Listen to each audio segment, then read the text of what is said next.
সহিহ বুখারী মুসলিমের একটি হাদিস শোনায় নবী করিম সাল্লাল্লাহু আলাইহি ওয়াসাল্লাম এই পরিষ্কার পরিচ্ছন্নতার ক্ষেত্রেই এই বিষয়টি বলেছেন যে প্রাচীনতম কিছু সুন্নত রয়েছে।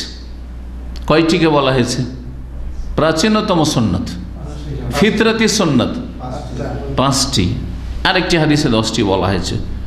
যে 5টি এইটি বলি, খামসু মিনাল ফিতরা, রাসূলুল্লাহ বলছেন যে 5টি এমন সুন্নত রয়েছে, ইসলামের আদর্শ রয়েছে যেগুলি হচ্ছে ফিতরাতি সুন্নাত, প্রাকৃতিক সুন্নাত বা প্রাচীন সুন্নাত যাই বলেন না কেন।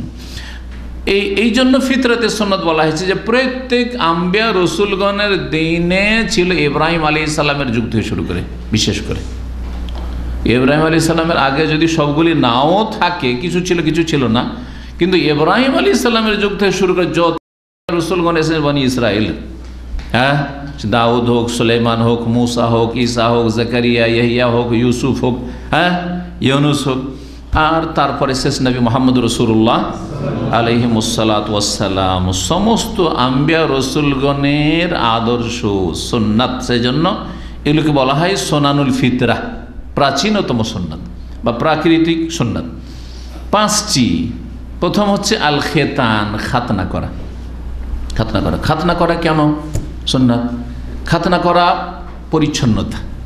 খাতনা করলে কি হয়, যে অতিরিক্ত চামড়াটা আল্লাহ সৃষ্টি করেছেন সেটা যদি ওই অবস্থায় রেখে দেওয়া হয় তাহলে সেই জায়গাটুকু নাপাকও থাকবে, নোংরাও থাকবে, নাপাকও থাকবে আর নোংরা অপরিষ্কারও থাকবে, পরিষ্কার পরিচ্ছন্ন হবে না। যেটা দিনেরও ক্ষতি করবে, ইসলামের যখন নাপাক থাকবে তখন ইসলামের ক্ষতি করবে, ইবাদতবন্দি কবুল হবে না। আর শরীর স্বাস্থ্যের ক্ষতি করবে যখন সেটা অপরিষ্কার থাকবে। পেশাব করলেন, পেশাব ক্লিয়ার হলো না, সেখানে কিছুটা বদ্ধ হয়ে থেকে গেল। বীর্যপাত হলো, কিছু সেখানে বদ্ধ হয়ে থেকে গেল, হ্যাঁ, ইত্যাদি ইত্যাদি। এই হিকমতের কারণে নবী করিম সাল্লাল্লাহু আলাইহি ওয়াসাল্লাম এই প্রাচীন সুন্নতের কথা বলেছেন। এবং এটা শুরু হয়েছে প্রথম ইব্রাহিম আলাইহিস সালাম থেকে।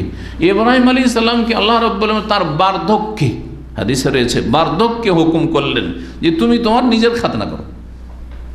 জানা আছে হাদিস? তুমি তোমার, শোনেন না? কে শুনেছে? হ্যাঁ, মাশাআল্লাহ। খাতনা করো। ফাখাযাল ফাসা, নিজের হাতে, ফাস মানে কুলাড়ি হয়, যে নিজের হাতে নিলেন আর নিজেই খাতনা করে ফেললেন। আল্লাহর হুকুম। আল্লাহ বহু বিষয় দিয়ে পরীক্ষা করে ইব্রাহিম আলাইহিস সালামকে। ওয়াইযিবতালা ইব্রাহিম রাব্বুহু, আল্লাহ কোরআনে কারীমে সূরা বাকারা বলছেন, স্মরণ করো যখন ইব্রাহিম আলাইহিস সালামকে তার প্রতিপালক পরীক্ষা করেছিলেন, বেকালিমাতিন, একটা আর দুটা হুকুম দিয়ে নয়, বহু আদেশের মাধ্যমে, নিষেধের মাধ্যমে, এই কাজ করো, এই কাজ করো, এই কাজ করো, শেষে ছেলেকে জবাই করো। পরীক্ষার শেষ নেই। স্ত্রীকে, ছেলেকে রেখে আসো, যাও মক্কা রেখে চলে আসো, একা ওরা মা আর বেটাকে রেখে চলে এসো, তুমি চলো, আবার ফিরে যাও, তুমি যাও সামদেশে, আবার প্যালেস্টাইনে ফিরে যাও। ফাতাম্মাহুন, ইব্রাহিম আলাইহিস সবগুলি পরীক্ষায় পূর্ণতার সাথে সাকসেস হলেন, সফল হইলেন। ফাতাম্মা, যখন তিনি সবগুলি পরীক্ষায় পাশ করলেন তখন আল্লাহ বলছেন, কালা ইন্নী জাইলুকা লিন্নাসি ইমামা, এখন তুমি ইমামতির যোগ্যতা লাভ করেছো, তোমাকে মানব জাতির জন্য ইমাম বানিয়ে দেব, ইমাম বানিয়ে দেব। এত বড় ইমাম তিনি, ইমামুল আম্বিয়া, যে তিনি অধিকাংশ আম্বিয়া রসুলগণ যাদের নাম কোরআনে কারিমে এসেছে সবগুলির, হ্যাঁ, পিতা, সমস্ত আম্বিয়া রসুলগণের পিতা যাদের নাম উল্লিখিত কাছাকাছি। তারপরে যতগুলি নবী রসুলগণ এসেছেন, বনি ইসরাইলের হোক অথবা ইসমাইল আলাইহিস সালামের বংশের হোক, সবার পিতা, এবং সবার কাছে তিনি শ্রদ্ধাভাজন। সবাই নিজের দলে টানার চেষ্টা করে ইব্রাহিম আলাইহিস সালাম। ইব্রাহিম আলাইহিস সালামকে ইহুদিরাও দলে টানার চেষ্টা করে, খ্রিস্টানও নিজের দলে টানার চেষ্টা করে, মক্কার মুশরিকরা নিজের দলে টানার চেষ্টা করতো, আর বলতো যে ইব্রাহিম আলাইহিস সালাম ধর্মের আমরা এই অনুসারী। ইব্রাহিম আলাইহিস সালাম মূর্তি পূজা করতেন, তোমাদের 360টা মূর্তি, কিন্তু বলতো, সেজন্য আল্লাহ বারবার ওমা কানা মিনাল মুশরিকিন ওয়া লাম ইয়াকুন মিনাল মুশরিকিন। ইব্রাহিম তো আর মুশরিক ছিলেন না, ইব্রাহিম বহুত্ববাদী ছিলেন না, একত্ব প্রতিষ্ঠাকারী তৌহিদবাদী মুসলিম ছিলেন তিনি।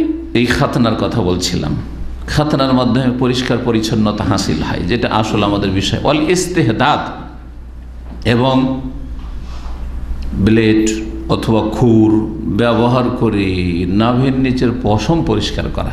ইস্তেহদাদ মানে লোহার ব্যবহার, লোহার অস্ত্র। এটা ভদ্রতার ভাষা, আরবি ভাষায়। দেখেন, ভদ্র ভাষা দিয়ে ভদ্র মানুষ কথা বলা পছন্দ করে, একেবারে নিচে নামে। ভাষার ক্ষেত্রে একজন ভদ্র মানুষ এত নিচে নামতে পারে না।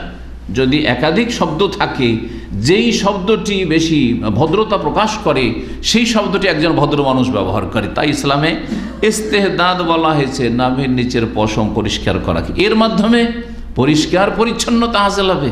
আরে না পাক নাই হোক, কিন্তু এইরকম পশমগুলি বড় হলে, দীর্ঘ সময় থাকলে, বিশেষ করে 40 দিন পেরিয়ে গেলে সেখানে ময়লা জমবে, আবর্জনা জমবে এবং সে ঘামবে, বেশি ঘাম হবে, তখন সেখানে বিভিন্ন রকমের রোগও সৃষ্টি হতে পারে। আবার সেটা তার জন্য কষ্টদায়ক হতে পারে, হ্যাঁ, তার কাছাকাছি যারা তাদের জন্য কষ্টদায়ক হতে পারে, গন্ধ ছড়াতে পারে, তাড়াতাড়ি গন্ধ হবে। যত ঘাম জমবে আর যত ময়লা আবর্জনা জমবে শরীরে, তত বেশি গন্ধ ছড়াবে। ও তাকলিমিল আজফার, 3 নম্বর প্রাচীন সুন্নাত হচ্ছে নখ কাটা। নখ কাটতে হবে। জি, নখ কাটার ক্ষেত্রে আলহামদুলিল্লাহ পুরুষরা তো অনেক ভালো, কিন্তু আল্লাহ হেদায়েত করে এক শ্রেণীর মহিলাদেরকে, যারা ইহুদি নাসারাদের পথের পথিক হয়েছে। এত বড় বড় করে নখ রাখে, এত বড় করে। মুসলিম মেয়ে কি করে বড় বড় নখ রাখে? আউযুবিল্লাহ, এ তো হিংস্র পশুর চরিত্র। ইহুদি নাসারাদের অনুকরণ। আর বাঘ ভল্লুক যে হিংস্র পশু আছে, শৃগাল কুকুর, তা কোনোদিন বাঘ ভল্লুক নখ কাটে না, তাই না? তো যদি একজন মানুষও এরকম নখ না কাটে, তাহলে বাঘ ভল্লুক হিংস্র পশুতে আর ওইসব মহিলাতে কি পার্থক্য থাকলো? আল্লাহ হেদায়েত দান করেন। বড়ই নোংরামি এবং বড়ই অপরিষ্কার থাকা। কি করে ওদের স্বামীরা এটা মেনে নেয় যে তার স্ত্রী বড় বড় নখ করে থাকবে? জি, এক ভাই কোনো এক সময় তার স্বামী স্ত্রীতে ঝগড়া হয়েছে, তো স্ত্রী ওকে নিচে নিচ্ছে। হাস্যকর ঘটনা। বড় বড় নখ আমার স্ত্রীর, আর আমাকে নিচে একেবারে খাম করে দিয়েছে, জখম আহত করে দিয়েছে।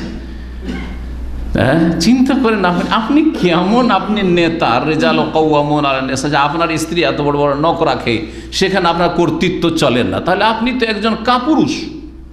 হ্যাঁ, আপনি পুরুষ ও স্বামী হওয়ার যোগ্যতা রাখেন না। আল্লাহ হেদায়েত দান করে আমাদের নর এবং নারীদেরকে। নখ কাটতে হবে। জি হ্যাঁ। ওয়ানাতফুল ইবত, আর বগলের নিচে যে পশম আছে সেই পশমগুলি সুন্নত হচ্ছে ছিঁড়ে ফেলা। নাতফ মানে ছিঁড়ে ফেলা। ছিঁড়তে যদি কষ্ট হয়, মুন্ডন করলে কোনো অসুবিধা নেই, পরিষ্কার করলে হলো, জায়েজ আছে। যদি আজকালকার ক্রিম আছে, ক্রিম দিয়েও কেউ যদি করে, সেটাও জায়েজ রয়েছে, জায়েজ আছে। কিন্তু এক কথায় পরিষ্কার করতে হবে। বগলের নিচে এই লোমগুলি যদি থাকে, যেই যে গ্রন্থগুলি বা রাজিমগুলিকে বলা হয়, যেখানে একটা হাড় আরেকটা হাড়ের সাথে জয়েন্ট রয়েছে, যেমন এই জায়গাগুলো, তাই না? পায়ের, হ্যাঁ, হাঁটুর নিচের জায়গা, বগলের নিচের জায়গা, এই জায়গাগুলিতে ঘাম বেশি জমে, ঘামে বেশি। তারপরে এগুলিতে বাতাস কম ঢুকে, যার ফলে অধিকাংশ সময় হয়তো ঘেমে থাকে। আর সেখানে যদি পশম থাকে, তাহলে ময়লা আবর্জনা, ঘামের সাথে ময়লা আবর্জনা একত্রিত হয়। এই সমস্ত হেকমতের কারণে, ময়লা আবর্জনা থেকে পরিষ্কার পরিচ্ছন্নতার হেকমতের কারণে বগলের নিচের পশমগুলিকে পরিষ্কার পরিচ্ছন্ন রাখতে বলা হয়েছে। দেখবেন বড় বড় জেনারেল শিক্ষিত লোক, জি হ্যাঁ, আমাদের দেশে দেখা যায়, যদি এশিয়ার দেশগুলিতে মুসলিমদের ঘরে এইরকম শিক্ষিত লোকদের দেখা যায়, তাহলে পশ্চিমাদের কি অবস্থা? বছরকে বছর সাফ করে না। এইদিকে দাড়ি সেভ করছে ডেইলি সকালবেলা, আর বগলের তলায় যে নোংরা পশম আছে সেটা 6 মাস, 1 বছর, 2 বছর সাফ করে না। এত নোংরা লাগে দেখে। এরা সভ্য? এদেরকে সভ্য বলা হয় না? এরা অসভ্য? অসভ্য। জি হ্যাঁ, ইসলাম শিখিয়েছে যে এগুলি পরিষ্কার করতে হবে। ওয়াকাসুস শারিব, মোচকে কেটে ছোট করতে হবে। মুন্ডন করা সুন্নত নয়, তবে কাটার ক্ষেত্রে একটু রেখেও কাটতে পারেন, আবার একেবারে ছোট করেও কাটতে পারেন, কিন্তু কাটার কথাই হয় কাসসুস সারেব সেটার মানেও কাটা ছাঁটা, আর জাজ্জুস সারেব বা জুজ্জুস সাওয়ারেব তার মানেও ছাঁটা। যে আনহেকুস সাওয়ারেব বেশি করে ছাঁটা, কিন্তু একেবারে ব্লেড লাগিয়ে মুন্ডন করে দেওয়া, এটি অনেক আইম্মায়ে কেরামরা বলেছেন যে এটি ঠিক নয়, বরং মুসলাতুন বলেছেন এটি আপত্তিকর, যেটা আমাদের এক শ্রেণীর মুসলিমদের ধার্মিক বিদাতি ভাইরা মোচকে মণ্ডন করে। জি হ্যাঁ, মোচ মণ্ডন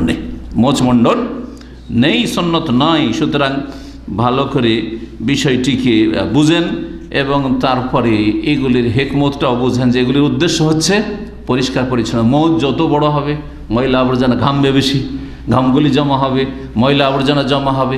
পানি খেতে গেলেই সেখানে গিয়ে মোচের পানি হারাম, এই কথাটি এটা হচ্ছে বাঙালি হাদিস। কথা বোঝা গেছে? এটা আরবি হাদিস নয় আর ইসলামিক হাদিস নয়, এটা হচ্ছে আমাদের দেশি হাদিস। কথা বলছেন না? শুনেছেন না শোনেননি? ছোট কাল থেকে শুনতাম, আমাদেরকে শুনেছি মোচের পানি হারাম। এখন পর্যন্ত তলাশ করে পেলাম না, আর আপনারা ইনশাল্লাহ কিয়ামত পর্যন্ত তলাশ করে পাবেন না। কথা বোঝা গেছে? জি, মোচের পানি হারাম নয়, কিন্তু মোচ বড় করে রাখা এটা শরীর স্বাস্থ্যের জন্য ক্ষতিকর, এটা ইসলামে নিষিদ্ধ। জি হ্যাঁ, এটা কাফেরদের সাদৃশ্যতা, অগ্নিপূজক মজুসদের আর হিন্দুদের সাদৃশ্যতা। হ্যাঁ, মোচকে বড় বড় করে পাকিয়ে রাখা এগুলি হচ্ছে হিন্দুদের, শিখদের, তারপরে অগ্নিপূজকদের, এই হচ্ছে তাদের সুন্নত। এটা ইসলামের সুন্নত নয়। ইসলামের সুন্নত হচ্ছে মোচকে ছোট করে রাখা। এই মুসলিম জাতি যারা সত্যিকার ইসলামকে বুঝেছে এবং তার প্রতি আমল করেছে, ইসলামের বাস্তবায়ন করেছে, তারা এই ইসলামের আদর্শগুলির দিকে মানব জাতিকে দাওয়াত দিয়েছে। সুতরাং তারা যেখানেই গেছে, যে দেশে মুসলিমেরা ইসলামের পতাকা নিয়ে গেছে এবং ইসলামের খেদমত করেছে, সেখানে তারা অমুসলিমদেরকে, যারা আশেপাশে বসবাস করতো, তাদেরকে মুসলিমরা পরিষ্কার পরিচ্ছন্নতার শিক্ষা দিয়েছে, যেখানেই থাকুক না কেন। আলহামদুলিল্লাহ, পশ্চিমে গিয়ে তারা স্পেনে এক সময় রাজত্ব করেছে এবং তাদেরকে পরিষ্কার পরিচ্ছন্নতা শিখিয়েছে।